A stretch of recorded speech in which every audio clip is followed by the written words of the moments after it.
Hello everyone and welcome to MHC Tech Talks. By the setup you might be guessing like what is the video for today.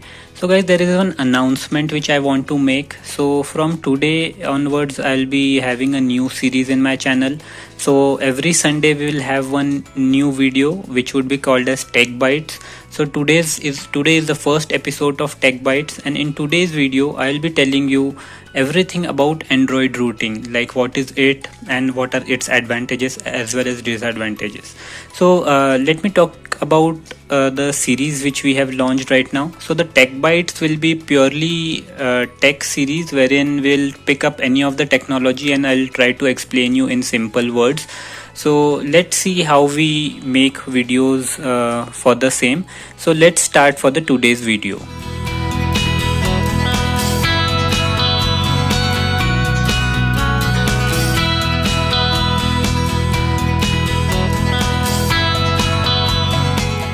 Subscribe to our channel and hit the bell icon to get the updates instantaneously. So guys, let's start with the video. So let's begin with like what is Android routing. So if I can show you the Wikipedia definition of routing. So routing is nothing but is the process of allowing users of smartphones and tablets and other devices running Android operating system to attain privileged control over various Android subsystems.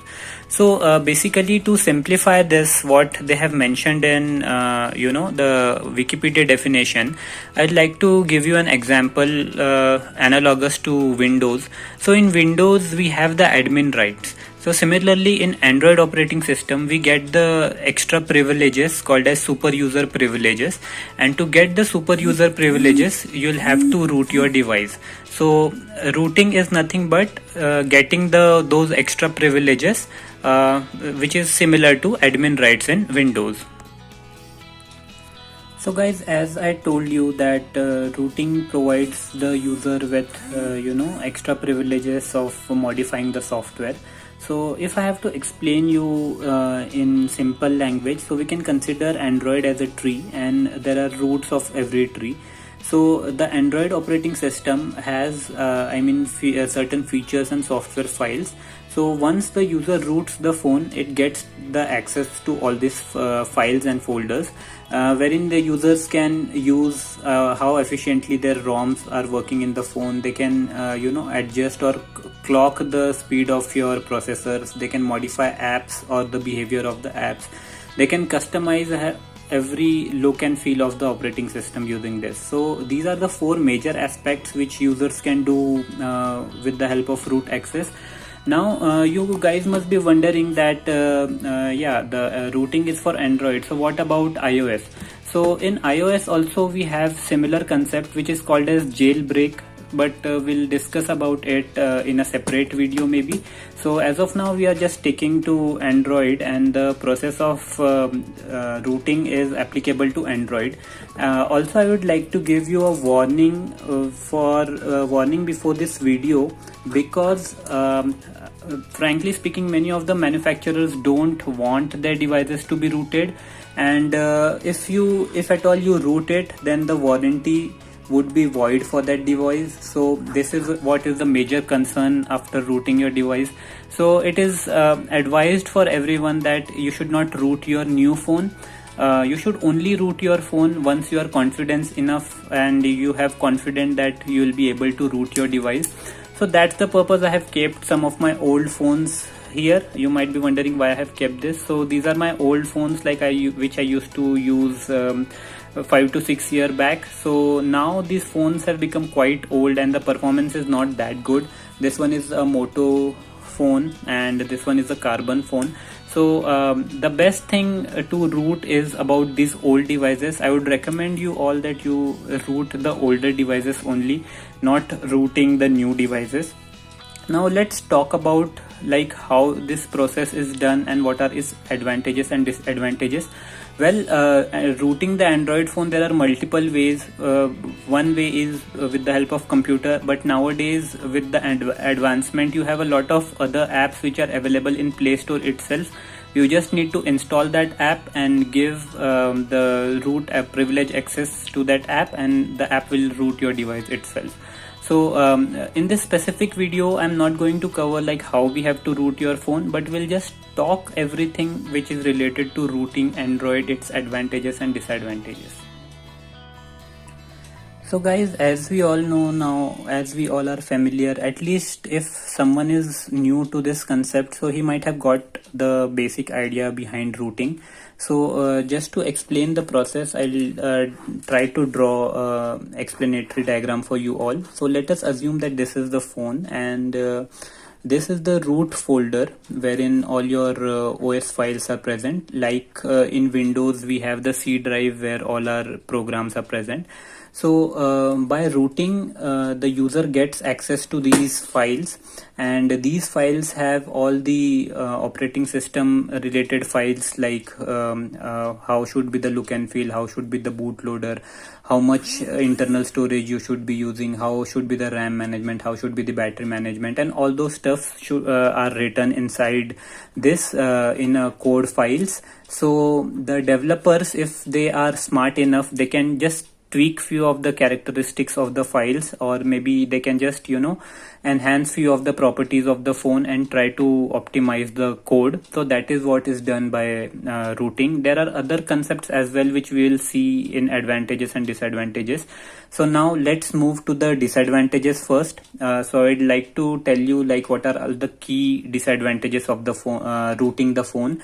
So as I had already given you a warning that rooting phone voids the warranty of the phone. So it is not advisable if you are very new to this concept, or if at all anything goes wrong, then the phone may even break. So now you might be wondering what is brick. I mean, what is the concept called brick? So bricking is nothing but I have this Lenovo phone, so it's not working as of now. So it's nothing but like a brick for me. It's just like a piece of a stone for me. So that is called as bricked phone. But the good thing is, if you know rooting and if you have custom ROMs and all those things, so you yourself can repair the bricked phone. So I'll be restoring this phone very soon. So if you guys are interested in having the videos regarding rooting and all, so please let me know in the comment section below, and I'll try to make a few videos about rooting and flashing custom ROMs in the phone and restoring the phone. So now let's get back to our topic again.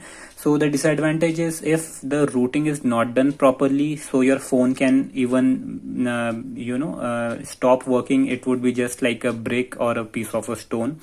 Then I have already mentioned the warranty is not applicable once you root your phone, so you have to be very careful about that. Apart from that, there may be security breach, because once the phone is unrooted, it has a lot of security features. But once you provide the root access, there might be few malicious softwares or spamwares which are there in Play Store already, and by mistake if you have installed that in your phone, so it might even breach your security. So that is also one of the very important disadvantages which we have.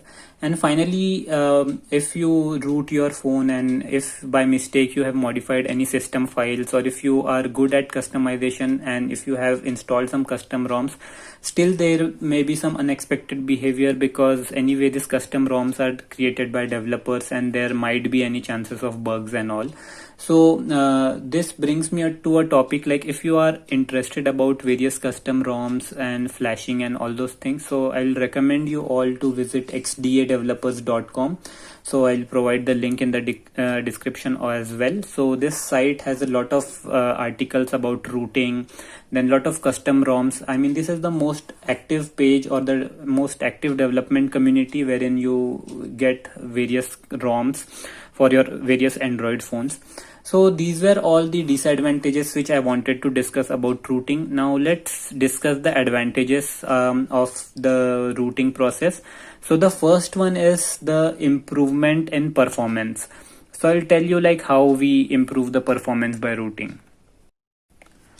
So let's talk about improvement in performance. So I'll give you an example. So this one is the phone, as you can see, and it is around 6 to 7 years old phone, and this one had just 1 GB of RAM in it, and literally using 1 GB RAM in today's date is, I mean, not possible. So what I have done is I have rooted this phone and I have flashed the stock ROM. Again, we'll have a separate video like how to root and what is stock ROM and custom ROM and all those things. But for now, stock ROM is the ROM which is available in your phone when you purchase it. I mean, it is manufactured by the OEMs, and custom ROMs are developed by tweaking few of the properties of the stock ROM and improving whatever things which are not good in that one. So basically, I have installed the stock ROM, custom ROM in this one, and with the help of virtual memory, I have increased the RAM of this phone. So that is the reason why I'm still able to use this. So I will recommend you all, if you have any old phone which you are not using, so you can just give it a try, rooting it and flashing some custom ROMs in it. The reason why I'm suggesting you for the old phones is because old phones, anyway, as you are not using it, so even if you break that phone, that won't be any disappointment to you. Also, by rooting, you will come to know, you will learn lot of things, and you will come to know like how the performance is improved. So as I was talking about the improvement in performance, so as I was mentioning, old phones had less amount of RAM and ROM in them. So we can use the concept of virtual memory, as well as we can even make use of your SD card and try to make it as your internal storage, wherein you can increase your performance. So that is what the first point is there. Then customization. So with the help of this rooting and stock ROMs, I will tell you, like, it is possible to have the MIUI in even Lenovo phones. Similarly, you can even have the custom ROM of iOS, I mean ported ROM, which would be of iOS. All the look and feel would be of iOS, but it would be running in Android. So this all is possible only and only because of rooting. And then we have the ROMs which are ported for various devices. So that is also one of the advantages which I have mentioned over here, which says customization. Then as you all know, like various operating system, Samsung is there, they'll have their own skins. I mean, everyone has the Android as open source, because Android is open source. Any of the OEMs can use it, but they have their own skins. Like Samsung has One UI, Xiaomi has MIUI, and OnePlus has Oxygen OS, and so on. So these are nothing but these are custom ROMs which are built on the stock Android OS. So what we can do is, whenever we have the stock operating system Android, so they come with some bloatwares, and that is not possible to delete this. So, however, the new Android upgrades have enabled that you can remove the bloatwares. But if I talk about some older phones, like older OS around 2 to 3 years back, so there was no provision to delete the bloatware. So that is also possible once you root it. I mean, you have the full control, like what all apps should be there in your phone and what all should not be there.